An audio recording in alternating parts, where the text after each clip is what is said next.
the WWE Evolution Trilogy continues as we go into the second best match of the night. No, it's not the Mae Young Classic finale match, sadly. No. Instead, it's the continuing saga of Shayna Baszler and Kairi Sane. Round 3. Fight! Where they're going to fight for the women's title of NXT, and I was very ecstatic for this match. Not because it was going to be a huge introduction, not because it was going to be a clear quality matchup. No, the other reason was because it's NXT. They're going to go ahead and try and steal the show and actually put in the effort, unlike the main roster, unless it's certain favorites.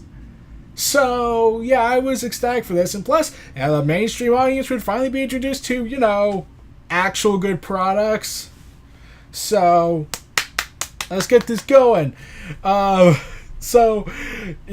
then we see two of the MMA horsewomen. I'm not even going to try to pronounce their name. I'm just going to say the last name at best. Shafar and Duke, from what it sounds like. And I was like, I wonder if that's a plot point. I didn't know. But there were also some other NXT stars, including the Mae Young Classic competitors. Well, also that was during the Mae Young match. I'm sorry I brought that up, but still. And Kairi Sane comes out with her treasure chest, and we do the NXT formal introduction thing. And sure enough, and we get and Cara comes back out as the referee for this match. Hooray! A woman in NXT, and this time they're not taking it as overly convolutedly serious. Yeah. And this match was awesome. Shayna Baszler is the supreme badass monster beast of a woman. Sadly, however, I don't think she'll be allowed to amount to anything in the main roster because, she does not fit the prototypical. She doesn't have blonde. She's not. Vince will probably say, "Ah, damn it! I don't see the appeal. I don't see it." And even though everyone will say, Well, okay, who cares about her looks? It's her attitude in the ring, it's her gimmick, it's her talent. I don't care about that. I want to see sex appeal. We gotta see sex appeal on TV in the PG era, even though that is morally objectifying women in ways that never make sense anymore, and we're not even gonna give them an opportunity to even succeed and show they have more like Trish Stratus and Lita did, even though we did horrible things back then in the Attitude Era. Oh god, yeah, the whole Vince McMahon, Trish Stratus stuff in 2001, which was, like I said, while I am a fan of the Attitude Era, even I've acknowledged that there were some major problems with it. Like the birth of a hand thing. I really still don't get that. And that is the one continuity they kept bringing up a few years back, I believe, maybe 6 or 7 years ago, where they showed this giant hand, and they go ahead and have Mark Henry and Mae Young involved in these angles, and I'm just like, so let's see, out of everything that happened in the wrestling business, this is the one thing that you're proud of to reference more and more? That is unbelievably sad, Vince. But yeah, Shayna Baszler as this dominating badass woman who's all insane, and here's the thing I love most about her character is the fact that she actually treats it like it's the end of the freaking world when she loses her title. Whereas on main roster, they don't sell the fact that they lost their precious anymore. Instead, they just say, "I have a rematch clause. Now I am confident that I will defeat you." And yeah, that's basically the gist of it. And I just want someone, the only one who was actually trying to show the devastated look on his face when he loses the title, when he or she loses the title, is just Neville. And now he's gone and went to Dragon's Gate Pro Wrestling, which I'm all ecstatic about. But yeah, I want to, Shayna Baszler, all she did was go ahead, go crazy, try and treat it's the end of the world for her, and go ahead on a attempted murder spree on NXT. Why can't we get that with a face or a heel in the main roster? Oh, that would give way to character development and also make intriguing storytelling potential. Okay, that's your bad reason. So yeah. And I love how they actually make the champ an underdog instead of forcibly making her an underdog, because Kairi Sane, while she is women's champion, they go ahead and portray her that she's now facing a more vicious version of her, like she had everything to lose. She had everything to lose, and now she has nothing left to lose. Really, what do you think's gonna end up like that? I would have said Paul Heyman also selling for Devastation, Horrible Things, but really those are just acts for a much different storytelling, even though it really should have went somewhere else. Like the Roman Reigns and Brock Lesnar debacle heading into SummerSlam. So yeah, Shayna Baszler went ahead and she dissected Kairi Sane, and Kairi Sane was showing this never say die attitude, which I absolutely love. And I really love Kairi Sane, the Pirate Princess. I really enjoy her gimmick, and sadly, I know it's not going to amount to anything in Vince's world for two reasons. One, he'll say, "I don't get it," and the other reason is does she speak English? That's my preference. If she speaks English, she has a chance. But if she's a foreign Japanese woman and talking in Japanese and any other language that is not English, the American language, I decree her as evil. So, yeah, Kairi Sane, and I'm not just saying all this praise to Kairi Sane because she liked a Twitter post I made when I nominated her for Breakout Star this year. Okay, that's actually the reason. But, yeah, she actually did. And I looked, it was the verified account of hers, so, yeah, I'm pretty certain that was her.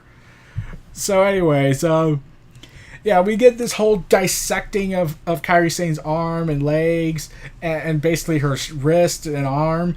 And like, it just got so insane, especially when Shayna Baszler was trying to basically rip the arm off of Kairi Sane's socket on top of the ring post. And I'm just like, oh, man. Like, it's not cringe like, Liv Morgan, but it's still dissectingly cringe in terms of storytelling.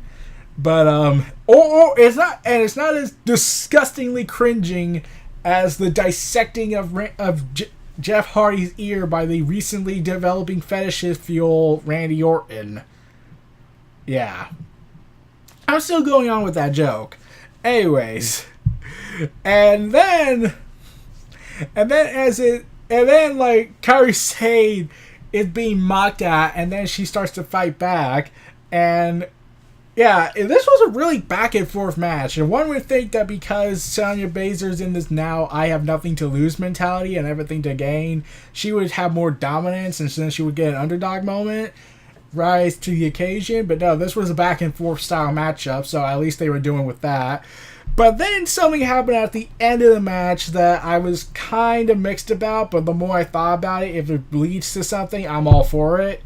At the end of the match, Kairi Sane accidentally knocks Shayna Baszler into the two of the four horsewomen, and the four horsewomen basically attack Kairi Sane, but the referee never sees it. At least they're acknowledging that the referee isn't seeing it, and like they go forward and have Shayna Baszler capitalize on the distractions and even the strike, and it causes Shayna Baszler to get Kairi Sane into her signature clutch submission maneuver, and Kairi Sane, instead of tapping out, she passes out. And the referee, after trying to see if she's still conscious somewhat, just says, Kairi, ring the bell, and orders Shayna Baszler to stop. And I'm like, wait, a referee with personality? I can't comprehend this. Well, I'm like, she's not as personality-wise as Earl Hebner, but at least she's showing actual personality. I miss Earl Hebner. He was just awesome. Man, I really wish he could do something in the Lou when he had that, quote, feud with Triple H in 2000. Imagine if Earl Hebner was doing this stuff with Tommaso Ciampa. Okay, that would honestly be hilarious and so fun. But yeah, Shayna Baszler regains the NXT Women's Championship. She is now the first ever two-time Women's Champion holder. And I'm curious as to know where this goes, because then it was revealed that Shayna Baszler has an injury. It's a minor knee injury, I kept hearing, that just came out.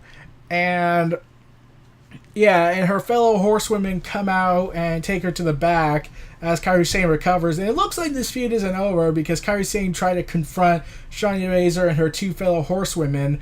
And now they basically, and the commentators kept trying to sell the whole 4 horsewomen versus 4 horsewomen match. That's clearly going to happen either at a future WrestleMania or later on next year, sometime after WrestleMania. I wouldn't be surprised if they try to hold it off till Survivor Series next year. But, yeah, I really wish they put it in a War Games match. The first ever women's War Games match, and is with the 4 horsewomen of NXT versus the 4 horsewomen of MMA. That would be awesome. But, anyways, so yeah, this match was great. It was the second best match of the night. I wanted the Mae Young Classic to be the best match of the night, but I knew with the restrictions Vince would place on them, and especially on this match, yeah, I was expecting Kairi Sane and Shayna Baszler to at least go for an additional 3 minutes. They've got 12 minutes at best, but I was hoping they would get at least 15 minutes. But no, we gotta cut the matches because we gotta do the Riot Squad versus Bayley, the Boss and Hug Connection, and Natalya for like the umpteenth time. So yeah, and I'm hoping that they do something with Shayna Baszler with the 2 horsewomen.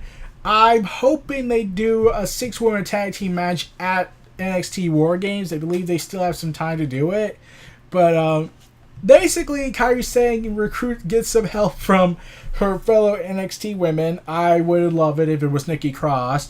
Oh, maybe they can also get that new NXT signing they got. I'm not going to try to pronounce the name. I'm going to try to pronounce it in the next video about the Evolution event with the last match of the Mae Young Classic.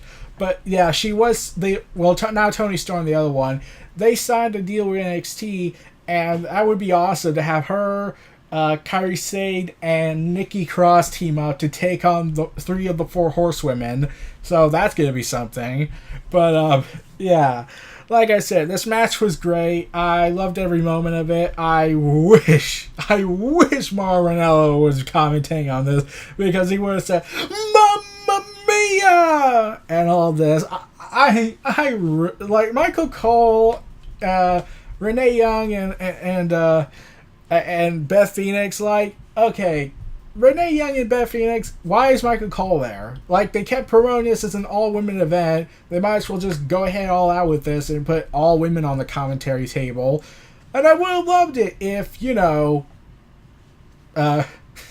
we got, like, maybe Paige or somebody, but I don't care. Like, if they're really going to break that one rule about it, they might as well just put Mauro Ranallo there. That would have been hilarious. That would have been awesome for hearing him talk. He would have made the other matches much better for me. So those were our thoughts on Kairi Sane versus Shayna Baszler versus Kairi Sane, round 3 of NXT, for the NXT Women's Championship at WWE Evolution. This was Neo Reality Entertainment. Feel free to like, comment, subscribe, and donate. Stay tuned for